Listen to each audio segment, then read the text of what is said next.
Hello students, welcome to Spectra Educational Academy. In this video, I am going to explain short answers in the chapter Motion in Straight Line. Let me read the question first. Derive the equation of motion x is equal to v naught t plus half a t square. So to explain this, consider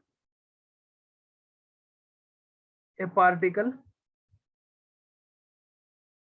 It is initially at rest. It is initially at rest with respect to a reference frame, and it attains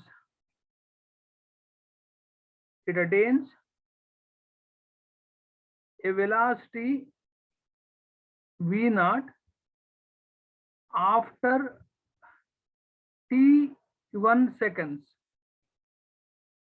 Thereafter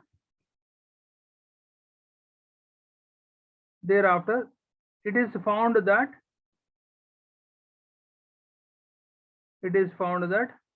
there is uniform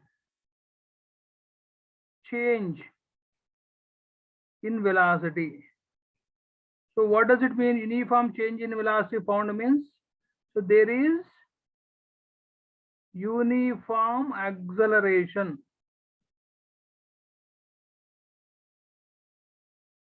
Right, so let us try to understand like this.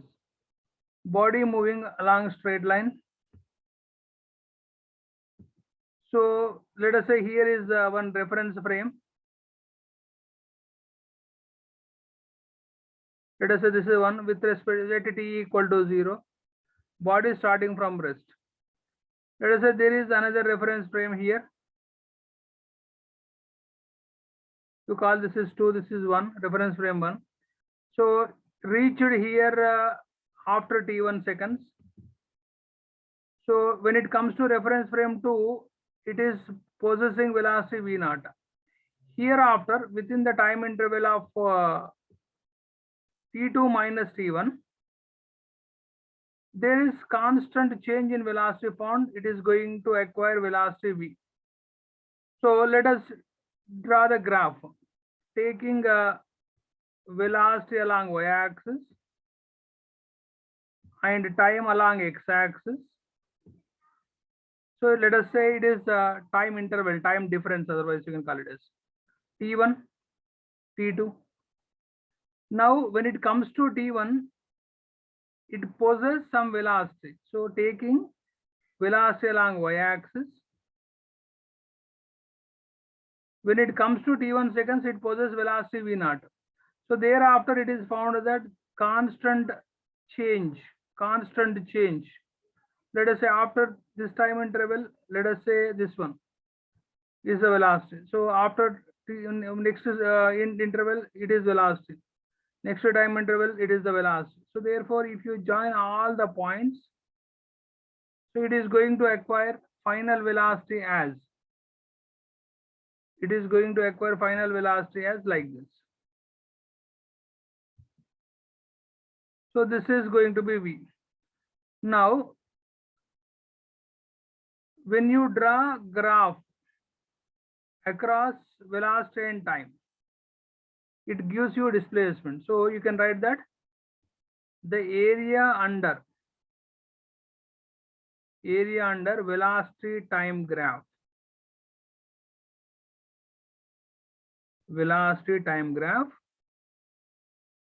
gives a displacement. So what is the displacement now? You call it as x is the displacement. Now you can divide the total graph into two parts. This is going to be part 1. It is in the shape of rectangle. You can give the letters also A, B. This you call it as O. This is A, B, C. You call this is C, D. Yeah. So area of OABC plus area ADB. So you call this as second. Now you get back. So OABC is in the form of rectangle. So X is equal to, so just you get back what is the formula for the area of rectangle. It is L into B. So instead of writing L into B, just you write it as time difference, T2 minus T1. This is playing role like length, and V naught along y-axis V naught. V naught will behave like breadth plus. Now area of the triangle, because ADB is just like a triangle. What is the area of triangle? So half into base into height. But instead of base into height, you need to write here half into base will be once again time difference. It is T2 minus T1. Next, height will be what? Height will be the velocity difference. So velocity is changed from V naught to V. So this is just like height. Now once you get back this T2 minus T1, you treat it as time interval T. So just I am writing here T2 minus T1. Within this time gap only there is change in velocity. You treat it as T plus half into T. Now you get back the definition of acceleration. So what is acceleration is? A is equal to V minus V naught as and when change in velocity occurs in magnitude or in direction or both. So body possesses acceleration. So therefore you can change, you can write V minus V naught as AT. So you can substitute here X is equal to V naught T plus half T and multiplied with AT. So you will get the desired equation as X is equal to V naught T plus half AT square. Now let us move to the next question. A ball is dropped from the roof of a tall building.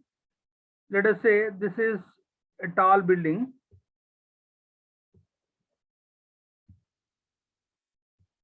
This is a tall building.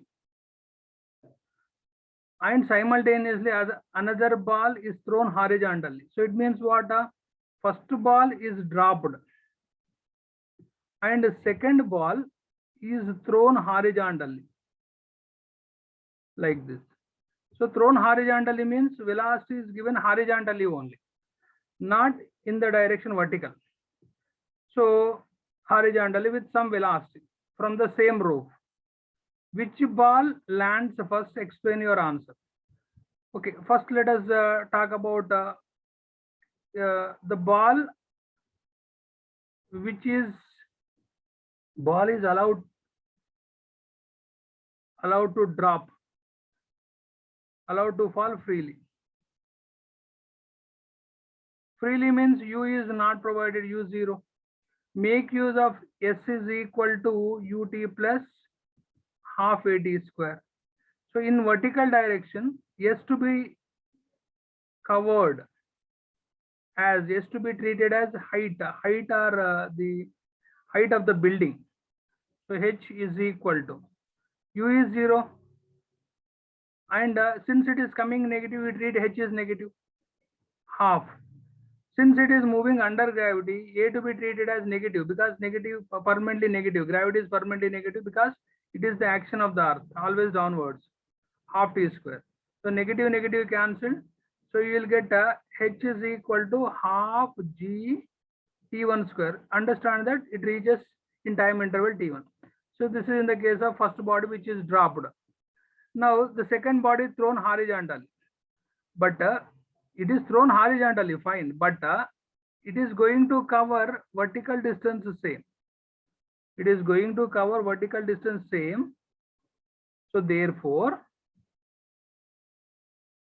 for the body thrown horizontally,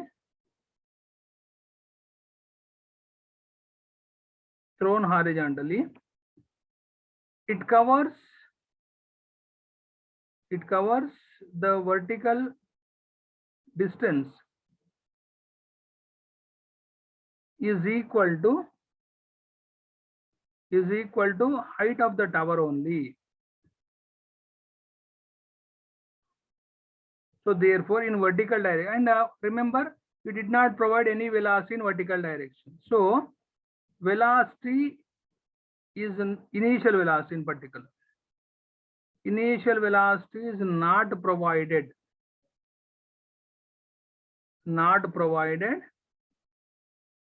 in vertical direction. So therefore in vertical direction, once again you take S is equal to ut plus half at square. S is equal to ut plus half at square. Okay, since it is moving in the plane, you treat it as sy, uy and ay. So sy is once again height of the tower, that is negative since it is coming down one. Uy is not provided, is equal to half. Ay is moving under gravity in vertical direction, T2 square. So therefore h and minus cancel. You call this equation 2. So h is same in both the cases, first case and second case. You compare them. Gt1 square is equal to half Gt2 square. So after the cancellation, you will get a T1 square equal to T2 square. You will get a T1 equal to T2. So therefore, both the balls reach the ground in same time. Both the balls reach the ground in same time. Thank you very much, students, to watch my video, but you need to get more writing practice. In my next video, I'll continue with the long answer questions in different chapters, but don't forget to share and subscribe with your friends and relatives. Thank you very much.